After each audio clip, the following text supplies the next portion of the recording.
But I wanted to speak about a little bit for about 20 minutes about my perception of the Mediterranean, the Eastern Mediterranean specifically. So if you'll allow me, I will begin by saying that the specificity of the Mediterranean, the Eastern Mediterranean, the Near East, if you will, as opposed to the Middle East proper. And there is a distinction, right? I mean, there is a Middle East, there is a Far East, and there is a Near East. And the Near East, traditionally, is an area that included what is today the Eastern Mediterranean, but also parts of Greece, North Africa, what is today Turkey. And so the specificity of what is more commonly referred to today as the Levant is in its human geology. And I'll explain what that is in a little bit. Human geology, both topologically, geographically speaking, but also conceptually speaking. So in other words, as the French would say, the Levant, le Levant, est un paysan qui bricole un paysage, édifiant un pays qui fait naître un peuple. So in plain English, the Levant is a peasant who shapes a landscape that spawns a homeland, giving birth to a people, a civilization. And so the Levant as a geographical concept, as a conceptual space, is essentially the outcome of this human geology that gave birth to a civilization. It is a melting pot, a crucible, a passageway, a crossroads, a meeting grounds for peoples, for ideas, for conquerors, for cultures. So for millennia, a variety of people spanning the Hebrews, the Canaanites, Macedonians, Hellenes, Romans, Arabs, Turks, Frankish Crusaders, and every other culture and civilization from classical antiquity into modern times. All of these peoples have coveted this sliver of Eastern Mediterranean shores, conquering it, possessing it, staking claims over it at times, over its resources, over its peoples and cultures. And ultimately, all of these people ended up melting into this layered human geology of the Levant. Now, etymologically speaking, the Levant, short for the French Soleil Levant, synonym of the Greek Anatolie and the Latin Orientis, it refers essentially is a phrase that refers to the rising sun. And the connotation here is the lands from where the sun rises. And by other semantic connotations, it is the human space from where would issue humankind's first prototypes of architecture, ethics, religion, literature, and the art and science of recording those human endeavors in written alphabetic form. Human language and words in the forms of prayers and hymns and myths and tales and proverbs and fables, in other words, the very foundations of our modern literatures and systems of social ethics and laws, were forms and concepts at times antedating even the Homeric epics and even the Hebrew scriptures by close to a millennium.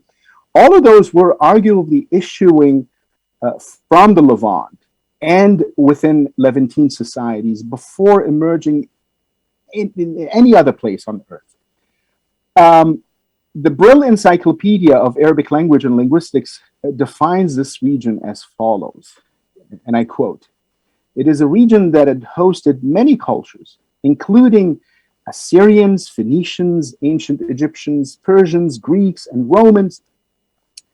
And the legacies of these peoples did not all simply disappear with the advent of the Muslim Arabs of the 7th century. And the cultural and linguistic diversity of that Levantine space continues to be the norm of our present days," end quote. And so the Levant's endogenous diversity, if you will, its congenital polyglossia and its sensitivity to cultural capaciousness and fluidity may not only be a natural mode of being. I mean, it is not genetic, but it is shaped by this, what I talked about earlier, this human geology. But it's also a way of heeding history and geography, going back to human geology. This capaciousness is a way of heeding history and geography, and I stress and geography. In the French name of the discipline of history, incidentally, is histoire géographie, history geography. So in the French discipline of history itself, history cannot be studied without geography. They're studied together. And my own formation in the French educational system is, you know, when we studied history, it was called histoire géo, history geography. So both, always two, not one. So from this extolling the virtues of the Levant and seeing the Levant as a specimen of human perfection, a Lebanese thinker of the middle of the 20th century by the name of Michel Chiha, who was also a constitutional scholar who wrote the 1926 constitution of the modern state of Lebanon. He described the region in the following, and I'll quote exactly from his writings. It is the meeting place into which peoples flock and assimilate regardless of their origins. It is a crossroads where varied civilizations drop in on one another and where medleys of beliefs, belief systems, and languages and cultural rituals salute each other in solemn veneration. It is a space that is above all a Mediterranean construct, but a construct like the Mediterranean itself, discerning and sensitive to the stirring music of universal poetry. This is very much, incidentally, in the spirit of Fernand Braudel's conception of the Mediterranean. Fernand Braudel is he is the historian of the Mediterranean, and he describes his area, the geographic space of his area of concentration, the Mediterranean. He describes the Mediterranean as a fluid continent. This is a quote. A continent bridging Europe, Asia, and Africa, a continent of different but kindred peoples, a synthesis of human ingeniousness and patience and grandeur and placidity, and tempestuousness also. So he uses these opposites, equilibrium and chaos. It is a Mediterranean of Phoenicians and Hebrews and Egyptians and Greeks and Berbers and Romans, but also of Jews, Christians, Muslims, and pagans. Now, piggybacking on this imagery, another Frenchman, Paul Valéry, who was a historiographer of the late 19th, early 20th century and a public intellectual, he famously wrote that the construction of the most sublime exemplar of humanism and the spawning of the most perfect specimen of mankind's genius were sketched out and carried out on the shores of the Mediterranean before any place else on earth, a Mediterranean that is truly a sea of mysteries and wonders. And this is borrowing from another Frenchman, a writer, again, of the early 20th century, Paul Morand, who was incidentally for those interested, he was the biographer of Coco Chanel. That's his claim to fame. I'll use one more Frenchman, and I'll call it a day on the French. Albert Camus, a French, also from the same time period, a philosopher and a novelist, he wrote in his essays, quote, "I was born poor, but under happy skies." He was born in Algeria. "I was born poor, but under happy skies in natural surroundings with which I was in perfect harmony. My beginnings were therefore not a tearing up," probably speaking of, of the birth, the separation from the womb, if you will. So my beginnings were not a tearing of something, but a sort of plenitude, a cornucopia of abundance. In my heart, I am Greek, growing up savoring a life, and he's a Frenchman, right? But in my heart, I am Greek, growing up savoring a life that tasted of warm stones, washed by the salt sprays of the Mediterranean, bathed in songs of sailors and cicadas. Those of you who are from the Mediterranean know this imagery, know the sounds of the cicadas and the sailors. This is all augmented by a motley of authors and public intellectuals from the Levant, from other places, Israel, Egypt, etc. An Egyptian novelist, this time, thankfully, a woman, Jacqueline Kahanoff, who wrote in French and Hebrew. She moved to Israel later on in her life, but she's born and raised in Egypt. And she writes of her recollections of her Egypt, of the Egypt of her childhood, right? Before the coming of Arab nationalism, before the coming of Nasser,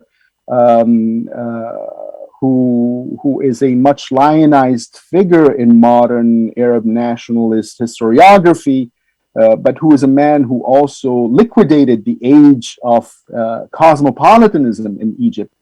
But she recalls that era, Egypt before 1952.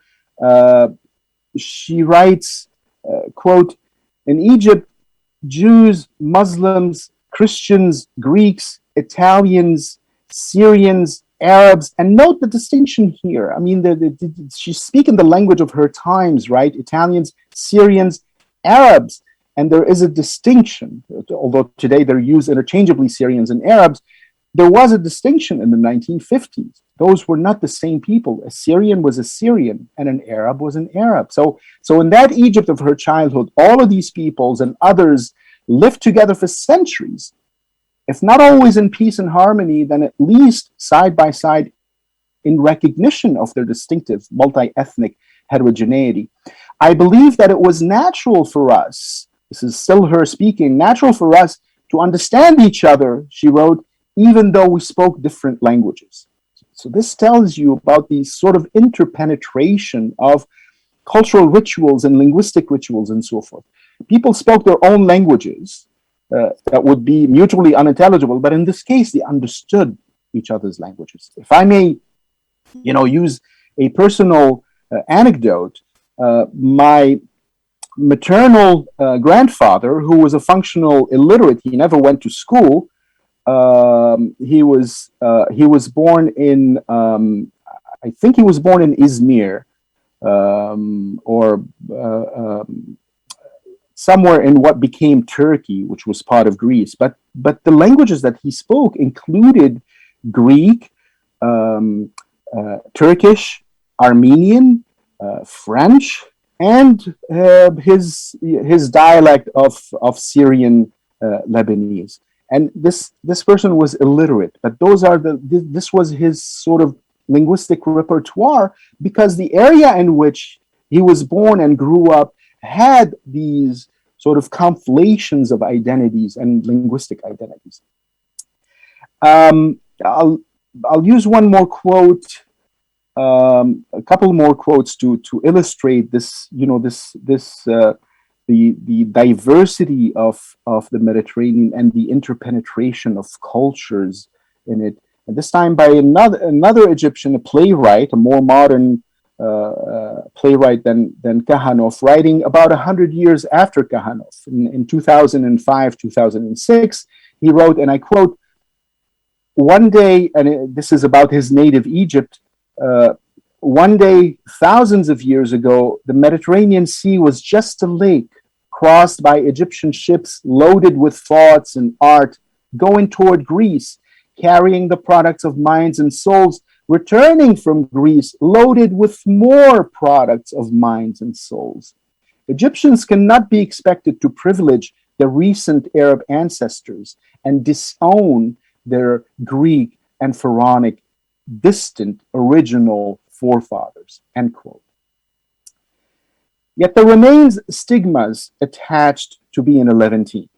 Stigmas often plotted by advocates of homogenous identities, right? Nationalism, who deem cultural hybridity incongruous, unnatural, nihilistic, anti-identity even.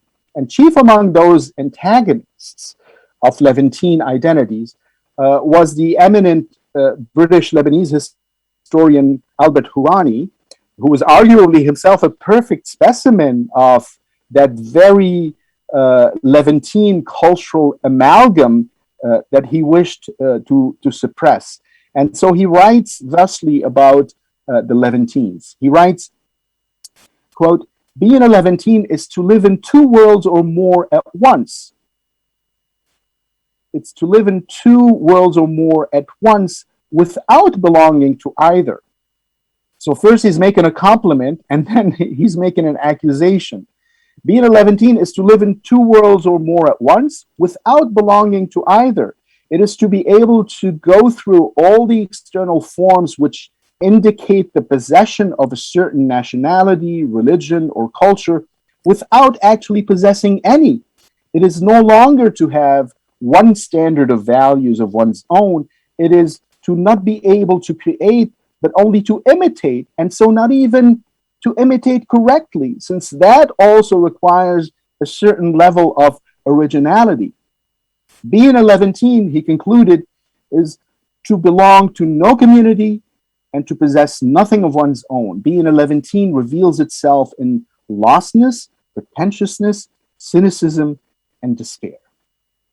Now, this cynical depiction of the Levant and the Levantine is one that a more recent Levantine, if you will, Franco-Lebanese author Amin Maalouf, pushed back on Hourani very vehemently, with determination and with what he calls moral elegance. It was a phrase that he made current. The Levant, he writes, is a decent cultural and human space. It is a decent world of peoples, of ideas, a world of decent men and women, and their remarkable civilization, our civilization. This is, he says, that the our is his, quote, our civilization, a most perfect expression of human civilization. Yet he continues, the Levant is, unfortunately, quote, an expression that brings a scornful smile to the lips of the ignorant.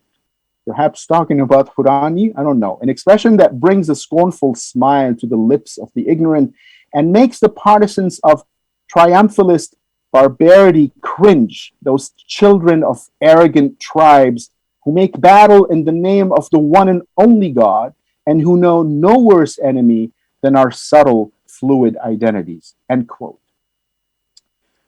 But Maalouf incidentally paid no heed to his detractors because his Levantine archetype and its universe were a space capacious enough for peoples of mixed origins and languages and ethnicities. It was a place where, in the midst of turmoil and war, an Armenian and a Turk could still hold hands, entwine languages and values and traditions, and be brothers to one another.